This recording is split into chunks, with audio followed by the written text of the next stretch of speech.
Salut tout le monde, vous recherchez actuellement quel est le meilleur téléphone portable du moment? Je vais vous présenter le meilleur rapport qualité-prix en smartphone du moment. J'ai fait cette liste après de longues heures de recherche, de comparatifs sur internet et de mon opinion personnelle.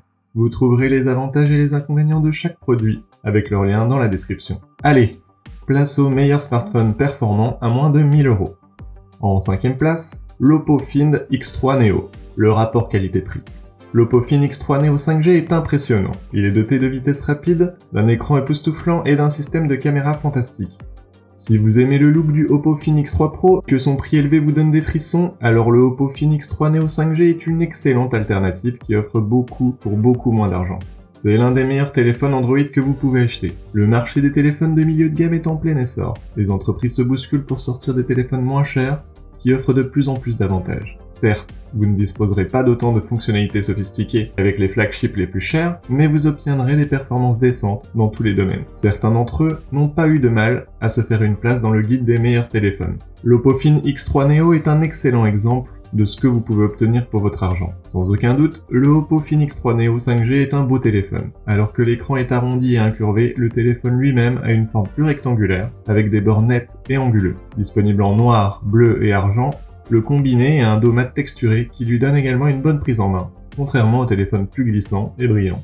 Cela signifie qu'il ne prend pas trop facilement les traces de doigts. Il est assez large en main, mesurant 159,9 x 72,5 x 8 mm, ce qui ne gênera que les personnes ayant des mains plus petites. Avec ses 184 grammes, c'est un appareil assez léger par rapport aux récents téléphones phares, comme le Samsung S21 Ultra, qui pèse environ 229 grammes. Un petit problème qui m'agace est que l'encoche de l'appareil photo dépasse, ce qui fait que le téléphone n'est pas stable sur une surface plane et qu'il s'accroche à votre poche lorsque vous le faites glisser.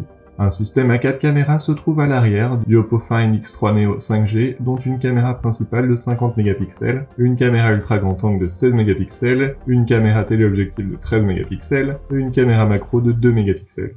À l'avant, on trouve un appareil photo à selfie de 32 mégapixels. Si vous voulez des performances de niveau phare et un excellent système de caméra, mais que vous ne voulez pas dépenser beaucoup d'argent, et que vous ne vous souciez pas des caractéristiques supplémentaires comme l'étanchéité et la charge sans fil, alors l'Oppo Find X3 Neo 5G pourrait être le bon choix pour vous. Ce téléphone rivalise facilement avec des appareils comme le OnePlus 9 et le Xiaomi Mi 11. Vous devrez faire quelques sacrifices par rapport au Oppo Find X3 Pro, mais je ne dirais pas qu'il s'agit de différences spectaculaires. Il s'agit d'un modèle légèrement plus modeste et plus petit qui, pour être honnête, conviendra à beaucoup plus de personnes. Il vaut vraiment la peine d'être considéré.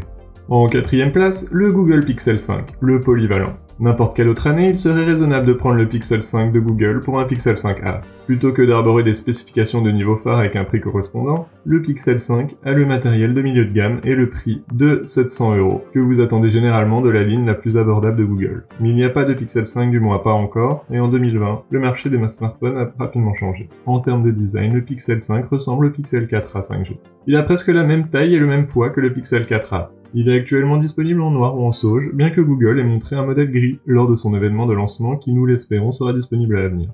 L'avant du téléphone est dominé par un écran OLED de 6 pouces avec un taux de rafraîchissement de 90 Hz. La résolution s'élève à 2340 par 1080 pixels pour une netteté respectable de 432 pixels par pouce. Les angles de vision sont solides et les couleurs sont vibrantes et immersives.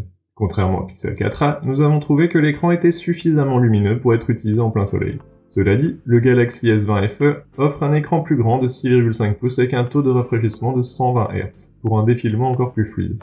Dans votre main, il y a une différence notable entre le Pixel 5 et ses frères et sœurs moins chers. Le panneau arrière, en aluminium, semble plus premium que le dos en plastique du Pixel 4a 5G, avec une finition légèrement texturée qui comprend un logo Google en relief en métal.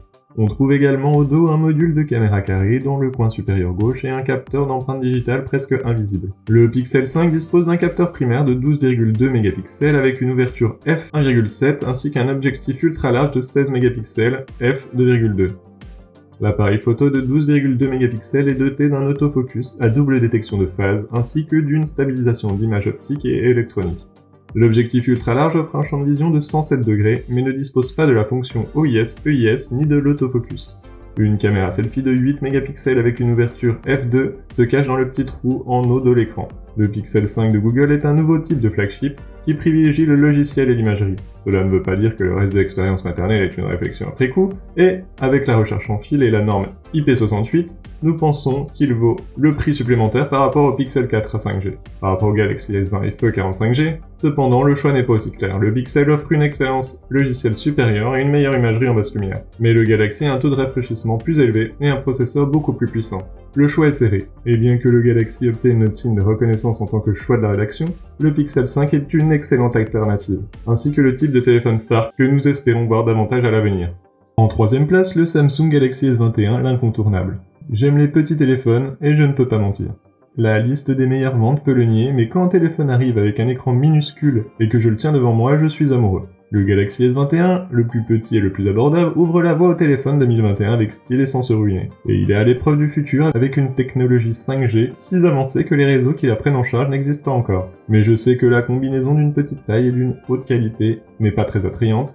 Il suffit de regarder les faibles ventes de l'iPhone 12 mini, et jusqu'à ce que les inévitables remises se fassent sentir et que les nouveaux réseaux 5G soient lancés, son prix semble trop élevé pour ses capacités. C'est pourquoi le Galaxy S20 FE, moins cher et légèrement plus grand, reste notre choix de la rédaction pour les téléphones Android en ce moment. Les grands frères du Galaxy S21 sont le Galaxy S21 Plus et le Galaxy S21 Ultra. C'est le successeur du S20 qui coûtait à l'origine 900€, et il vit dans une sorte de coexistence difficile avec le S20 FE qui n'a que quelques mois et coûte 650€. Le fait que le S21 arrive juste après le S20 FE est un artefact de notre étrange année 2020, marquée par le Covid-19. Le S20 s'est vu couper l'herbe sous le pied par la pandémie mondiale et la récession. Puis l'iPhone 12 à 750€ est arrivé était beaucoup moins cher. Le S20 FE était une tentative de redresser le navire de Samsung. Le S21 est également sorti un mois plus tôt pour les téléphones de la série S. Le S21 est également sorti un mois plus tôt que les téléphones de la série S le font habituellement. Ainsi, au lieu d'un téléphone de février suivant, celui de février dernier, nous nous retrouvons avec un téléphone de janvier suivant un téléphone surprise d'octobre,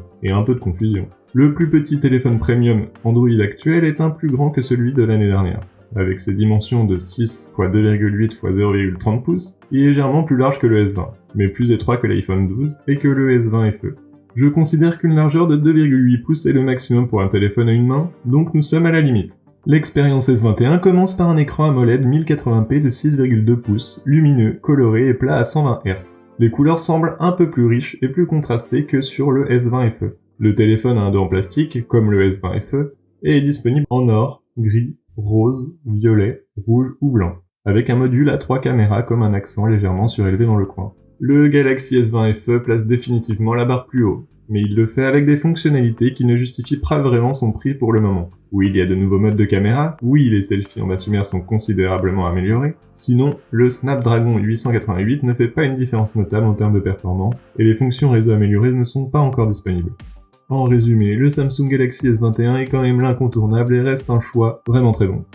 En deuxième place, l'iPhone 13, les finitions. L'iPhone 13 d'Apple est une bête d'autonomie, avec une longévité bien supérieure à celle des précédents smartphones de milieu de gamme. Si nous apprécions la plus grande facilité de mise en poche de l'iPhone 13 mini, les ventes peu impressionnantes de l'iPhone 12 mini nous ont appris que la plupart des gens préfèrent une longue autonomie à un petit facteur de forme. Ainsi, même si d'autres mises à niveau par rapport à la génération précédente sont presque imperceptibles ici, l'augmentation de la batterie est si profonde qu'elle vaut vraiment le coup par rapport à un iPhone 12 de taille standard. Et si vous passez d'un iPhone précédent à un autre, vous trouverez de nombreuses améliorations variantes en termes de puissance et de qualité de l'appareil photo. Cela fait de l'iPhone 13 le meilleur choix pour la plupart des acheteurs. L'iPhone 13 ressemble beaucoup à l'iPhone 12. Avec ses dimensions de 5,8 x 2,8 x 0,3 pouces, il a à peu près la même taille que l'iPhone 12, mais il est un peu plus lourd. En raison du positionnement légèrement différent des boutons latéraux, certains étuis conçus pour le modèle précédent fonctionnent et d'autres non. Il y a une différence à noter à l'avant et une autre à l'arrière. À l'avant, l'encoche supérieure pour Face ID est légèrement plus petite. 20% de moins selon Apple, et à l'arrière, les deux objectifs de l'appareil photo sont légèrement plus grands, décalés en diagonale plutôt qu'empilés verticalement. L'iPhone 13 a une encoche plus petite que l'iPhone 12, et il existe 5 options de couleurs dont le bleu, le rose, le rouge, le bleu sombre et le Starlight. Une sorte de blanc assez subtil comme une coquille d'œuf. Comme l'iPhone 12, l'iPhone 13 est doté d'un superbe écran OLED de 6,1 pouces de 2532 x 1170 pixels, avec une large gamme de couleurs et la gestion des couleurs True Tone d'Apple. Apple affirme que la luminosité typique est désormais de 800 CD par mètre carré, CD contre 625 CD par mètre carré sur l'iPhone 12. Je ne vois pas de différence à l'œil nu, nous nous en remettons au test de DisplayMate Labs pour vérifier ce chiffre lorsque les résultats sortiront. L'iPhone 13 possède des caméras disposées en diagonale, contrairement à l'iPhone 12. L'une des différences entre l'iPhone 13 standard et les modèles iPhone 13 Pro est que le 13 a un écran 60 Hz, tandis que les téléphones Pro ont des 120 Hz. Si vous n'avez jamais fait l'expérience d'un écran 120 Hz, ce n'est pas un problème. Les écrans 60 Hz sont la norme depuis de nombreuses années. Et l'affichage de l'iPhone 13 est fluide et régulier. L'iPhone 13 est un raffinement, pas une révolution. L'autonomie est incroyable. L'iPhone 13 Pro Max, quant à lui, devrait être le choix des créateurs de contenu, professionnels ou non, qui comptent sur leur iPhone pour ajouter beauté et divertissement au monde. Son objectif supplémentaire, son grand écran, pour la visualisation et l'édition de contenu, et son autonomie quasi immortelle en font un véritable studio de création de contenu pro. Alors cette année, voyez grand. Vous ne le regretterez pas. En première place, l'Oppo Reno 6 Pro, l'innovant. Les fabricants de smartphones travaillent toujours sur les moyens de rendre leur dernier appareil attrayant pour les consommateurs. Mais quand il s'agit de smartphones beaux et plein de fonctionnalités, peu de marques peuvent rivaliser avec les designs uniques d'Oppo. La société a lancé l'un de ses téléphones les plus attrayants l'année dernière avec un nouveau design, le Reno Glow, qui figurait sur son smartphone Reno 5 Pro 5G. Et Oppo est maintenant de retour avec un chipset plus puissant et des caméras améliorées sur le nouveau smartphone Oppo Reno 6 Pro 5G. Avec la sortie de ce smartphone, Oppo a apporté le chipset le plus puissant de Mediatek jusqu'à présent et de nouvelles fonctionnalités de caméra. Nous avons passé quelques semaines à utiliser l'Oppo Reno 6 Pro et voici ce que nous pensons de l'appareil. Les téléphones d'Oppo sont bien connus pour deux choses, des designs uniques et de bonnes performances de caméra. Et le dernier ajout de la société à son portefeuille de milieu de gamme ne fait pas exception. L'Oppo Reno 6 Pro est disponible en deux couleurs, Stellar Black et Aurora. Nous avons utilisé ce dernier et il est livré avec le design Reno Glow de la société qui est venue avec son prédécesseur l'année dernière. Le smartphone dispose d'une surface en verre lisse qui est brillante et a une finition étincelante, mais avec une finition mat lisse qui n'attire pas les empreintes digitales. Il a l'air attrayant et ça démarque définitivement des autres conceptions que vous voyez sur les smartphones de ce segment de prix. Les caméras sont un argument de vente important quand il s'agit d'appareils Oppo.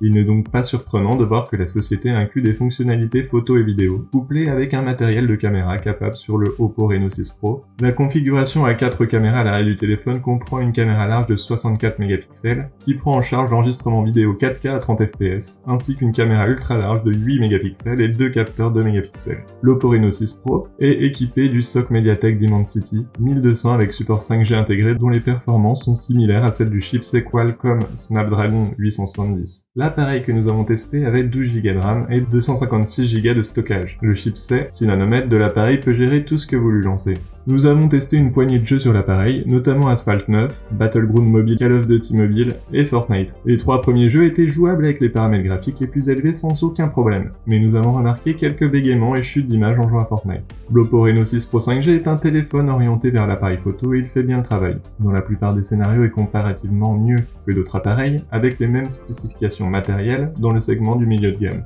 Les performances du téléphone sont décentes lorsqu'il s'agit de tâches quotidiennes, même s'il est à la traîne par rapport aux appareils comparables lorsqu'il s'agit de repères de performance synthétiques. Le prix du Oppo Reno 6 Pro est plus élevé que celui des concurrents aux spécifications similaires, comme le Xiaomi Mi 11X et le Realme X7 Max. Mais l'avantage ici est clairement l'appareil photo et les nouvelles fonctionnalités vidéo qui étaient meilleures que ces deux concurrents de nos tests. Si vous recherchez un smartphone bien conçu pour la photographie au quotidien et offrant des fonctionnalités vidéo uniques, des performances décentes, un logiciel optimisé, une charge rapide et une bonne autonomie, alors le Oppo Reno 6 Pro 5G mérite d'être considéré à ce niveau de prix. Et voilà pour ce top 5, merci à vous, c'est maintenant terminé. J'espère que vous avez aimé la vidéo, si c'est le cas, vous pouvez liker et vous abonner, pour être averti lorsque je publierai du contenu. Maintenant, je vous dis à bientôt pour une prochaine vidéo.